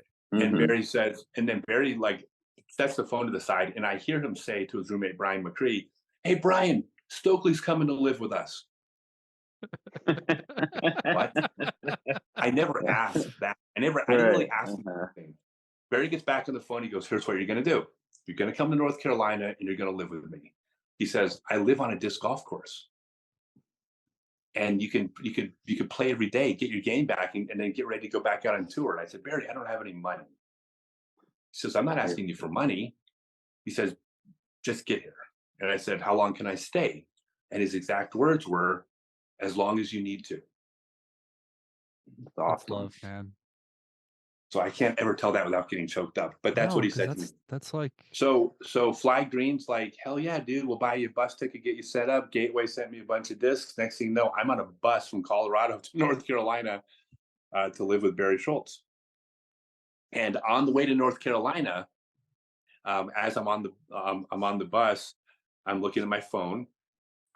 This is America. Even if you're like destitute, you still have a cell phone and internet. so true. So I'm on my phone, and I'm like, well, I got to try to play some tournaments. So I call up Spike Heiser, Chuck Connolly, who runs all 40 tournaments a year in North Carolina. Every weekend, Chuck's running a tournament. And I said, "Hey, Chuck, I wanted to play some tournament, but I don't really have any money. I don't know what to do." And Chuck goes, "Oh yeah, not a problem." He says, "I will enter you in every single tournament you want to play. I'll pay your entry fee, and you can keep 100% of your prize money. It's incredible. Wow. Yeah, that's how it worked. I didn't know Brian Schweberger. Brian Schweberger picked me up at the bus stop, and the first thing he said, he goes, "Dude, you can't golf in shoes like that. Let's go get you some shoes." And so, anyways, yeah. So this is the sport saved my life, and That's love. Yeah. Man. as soon as I did that, and I had a focus, I was practicing every day. I was eating ramen noodles and like 5 times a day. I mean, but I wasn't doing drugs. That's what mattered the most. And I was practicing every day. And next thing you know, I'm out on the road, playing tournaments, scraping by. But that's what got me back on my feet. So, yeah, it's not hyperbole that the sport saved my life. I mean, the sport saved my life, and that was my way of saying, well, my God, I'm away from sport for 13 years. Like, it only takes a couple months back in the sport before I'm out on tour again, playing disc golf for a living. Like, what the hell was I thinking? So yeah, the sport didn't forget me. Most of the players didn't know who I was, the younger players. Oh, gotcha. But Right. in every town I went to, there were some old people there that remembered, and it was cool. So that was, like I said, I'll never leave the sport again. This is my Frisbee family didn't forget me. They took care of me, like everyone. 0 people weren't there for me. Hey, I called tournaments up. I don't have any money. I want to be at the tournament. Yeah, no problem. We'll put you in. Everybody was like, what can I do? Without exception. I don't think I ran into a single wall in the community. Everybody was like, we're so happy you're back. It's so good. Just that proves cool? what we've always said on here, is that the people from disc golf are some of the best people on the planet. No, they are the best people on the planet. What do you mean? All right, some? they're the blessed Although I will people say, on the planet. it's the flying disc community, like, because the old Frisbee Okay, community. that's fair. Yeah. Those are the same people. So, but the Mhm. disc sports community is a special group of people, and that's that is my story. I think it's the best story in all of disc golf. And like I said, I'm great. a bit player in the story. Like, I'm the catalyst to the protagonist, which is the disc golf. All the people that helped me that's the story. But again, it's not one person. It was all of them. All of them. Right. Every Such an impression on all those people. you can come live with us. Like, I didn't talk to him in 13 years, and within 5 minutes, he's inviting me to come live with him. That's I love insane. Like, you realize how weird. By the way, not just insane. This is someone calling up saying, "Hey, I'm having a problem with drugs. Oh, well, come live with me." Like, who the fuck does that? Right. Like, I'll be honest. Like, I would be extremely hesitant, and I'm the most giving person I know in the sport, practically. And I would be hesitant when someone in that situation reached out and says, "Hey, I've been Right. doing drugs, but I promise I'm clean now." Like, Mhm. like. Well, maybe see, you weren't doing like this. You said you weren't doing this. Promise you're clean. You were just like calling to talk, and so that gave him that confidence he needed to be like, all right, he just needs a helping hand. Yeah, no, Not that it's easy, but it's not like it could be. you're begging. No, it could be some of that, but I certainly didn't. Yeah, I didn't ask him if I could come out. Yeah, I didn't ask right. him. I know I wasn't asking him anything like that. I was just maybe talking to him about what path I might find back in. Barry's like, "Yeah, here's your path. All right, Path here it is. Here, you got your bedroom." Yeah. You get here, and we'll figure it out. Yeah. And by the way, you want to know how I repaid my? By the way, I'm not going to leave this on like a serious note. You know how I repaid him? Barry was spending most of his time at his girlfriend's house. So I met a girl there, and I took pictures of me and the girl I met in Barry's bed.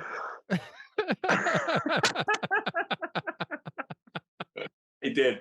I texted to him, "Thanks, Barry, for letting me come live with you. By the way, your bed's way more comfortable than my futon." That's so funny. Or cot. Yeah, he had a beautiful bed. I was sleeping on a futon, and he wasn't using it. So yeah, let's make sure we. That's so funny. Yeah. So, all right, it's true story. Good story. True I story. think that's pretty much. I think we covered pretty much everything we everything and more. I don't know if Kyle has anything. I'm so excited, just happy. I can't wait to go edit this and just like listen to it all again. Yeah, cool. I'm glad. I'm glad. It was really fun. I love sharing. Look, I got so many stories in the sport. I could talk forever. So usually people have to kick me off, but it's I live for this. That's great. It's Good to hear. wonderful to hear. Why don't before you go, just let us know where to follow you. Let everyone know where to follow Yeah, you and what's coming out anywhere soon. social media. Subscribe to my YouTube channel, Facebook and Instagram, of course. The biggest thing that I'm promoting, the thing I'm most proud of, is my 6-month online Become a Complete Disc Golfer class. I'll just real quick. It's a 6-month class. You're not watching videos and then being given some curriculum to go practice. It's 2 live classes every month. If you miss them, it's not a big deal because you can listen to them recorded. It's fine, but you can chat if you're doing it live. Then what you do is everybody is part of my Discord server, and you'll be posting an unlimited in the class, an unlimited number of form review videos. And I have four coaches in my class they are so good. It's unbelievable how good they are at basically speaking my words on the form reviews. But so throughout the class, when I'm giving you the things to work on, and I don't remember, like I said, I don't teach the end result. Here's how the throw is supposed to look. That doesn't work. At least doesn't work well in my experience. I have a process, a step-by-step way to get there. You do step A, you do step B, you do step C, but constantly you're posting form reviews to make sure you're doing this part right before we add the next layer. But it's an interactive class for 6 months, and that's at scottstokely.net. I'm so proud of it. I mean, it's literally my life's work in teaching disc golf is in this 6-month class. So I would encourage anybody listening to sign up for it. And We'll other have it than in the that, show notes, so don't worry about like perfect. remembering things. It'll be there for you. Yes, I appreciate that. Thank you for helping promote it. I mean, I certainly have an agenda to promote my stuff on here, but I enjoy it thoroughly as well. So it's it's a pretty cool, fun thing. Other than that, I got my store, scottstokely.net, all my tour merchandise, my Stokely Universe merchandise. The coolest full color buzzes you've ever seen are up on my scottstokely.net. I love the artist's name, Creative Rob. He's great. And other than that, buy my book. Catch it on It's a great Audible so you can read. actually listen to him Yeah, read well, it to you. actually, if you go to scottstokely.net, there's a link under the book there. So you can follow the link there, and then you can download the audio version or the Kindle version. You can download, or you can order a print copy as well. And keep an eye out for your next book. We have a documentary coming up. We The have documentary is going to be launching. The documentary's done, and this is not. I didn't do this. This is a documentary filmmaker made a documentary. yeah. It's going to be announced here very shortly, and then it'll be available in about a month after. It's going to be Awesome. so. I've seen it. I've seen it a bunch. It's really, really fun. It's a great story. I love it. It seems like whatever you're passionate about, it turns into something great. So I think it's gonna be great. I hope so. Well, the filmmaker that did it he's really good. Like you can tell, it's so professional. It's so it's let's put it this way. If I posted it to my page and say, "Hey, look what I made," everybody would call bullshit. Gotcha. Because this is not amateur disc golfer Scott Stokely YouTube video or Right. phone app editing, which is Right. I mean, I got some stuff on there that's put together pretty well, but this is another level. This is like, well, let's put it this way. It has its own its own soundtrack that was written for the documentary, to give you an idea. So like, Yeah. That's and intense. there's That sounds there's like also a talent. music video coming out to promote the Ooh. documentary. So it even comes with a music video. That's A dope. Wow. professionally produced, unbelievably cool music video. Yeah, this is I'm excited. Good to hear. Awesome. I love hearing things about you're excited about. That's so cool. I'm excited about everything. We're gonna go to Mount. We're about to go to a ninja museum. Okay, so talk about that for like 2 seconds. Yes, I'm happy to. What a ninja museum? Yeah. So there. Okay. So real quick, hand me the phone with the screenshot of all the things marked to do around Mount Fuji. I want to show you how our what our life looks like before we do things. Yeah, so it's we've been doing so we try to experience the culture where we are. Yesterday we were at a kabuki show with the actual real kabuki theater. You know, everything's in Japanese. It's like Japanese opera kind of, Okay. very traditional. The night before we went to New Japan Pro Wrestling. Ooh. So that's modern Japanese theater. We have gone to an actual real geisha tea ceremony. We are, you know, so we try to do like everything we can do culturally. You know, we've been to the anime districts, all this stuff in Tokyo, and we've been to Hiroshima, the Peace Memorial Museum. So we try to do all the things that you're supposed to do, in addition to getting out to the country away from everybody. But yeah, so we're at Mount Fuji. So we mark all the things that we want to do when we're in the area. So those are the things that we want to do around Mount Fuji. Oh wow. Wow. So that's why our map is so cluttered full of stuff. It's like these are all the things. So the Ninja Museum is just one of the things on the map. But like here's how the conversation goes. Adriana says, "Hey, by the way, she doesn't ask. We like the same stuff. So she just knows plugs things in. Yeah. And she's like, hey, this is she goes, there's a ninja museum. I'm like, oh, that's cool. We're gonna go. That's great. She goes, yeah. And then like an hour later, she's like, holy crap. And I'm like, what? She goes, you get to dress up like a ninja and take pictures. Oh no way. That's amazing. And I was like, oh my God. And she's like, yeah, with Mount Fuji in the background. Like you're a real ninja. Yeah. Yeah. So those will be on your Instagram, I'm hoping, right? No, are you kidding me? Of course. I get to be a ninja for a day. That's awesome. For an hour or 4 minutes. Who cares? You could 15 seconds and I'm happy. I know, exactly. See, that's when I was around like I said, I was around in the 80s. You know, like that's when like ninjas were like people thought they were like a real thing. You know, when Black Belt magazine came out and people thought there were people with like these abilities that they could like, you know, they can hide in plain sight and stuff like that. And like that was like a big thing in the 80s. So I grew up on ninja movies, of course. Yeah. Oh yeah. That's awesome. Well, this is amazing. Yeah. That's it. Well, we hope you guys enjoy your travels so much. Thank you so much. We will be kind of keeping an eye and living vicariously through you. Oh, I got one more place to go then. Go look for Scott Stokely Adventures on Facebook. I have a Facebook account for all the non-disc golf stuff, which I think is way more interesting than the disc golf stuff, although it gets way less views because my audience is disc golfers. Disc golf, right? But all of the non-disc golf stuff is on Scott Stokely Adventures. I separate them. Oh, okay. Got you. So so awesome. If you want to put a link up on the description, Scott Stokely Adventures Facebook page. So much neat stuff there that's not disc golf. Awesome. That's great. All right, I'm gonna end the recording, but you just stay on for 1 second. All right. Eric, you got anything else? Nah, we just appreciate you taking your time out of your busy schedule to hang out. I love it. Thank you guys for taking the time to talk to me. Thank you. Thank you.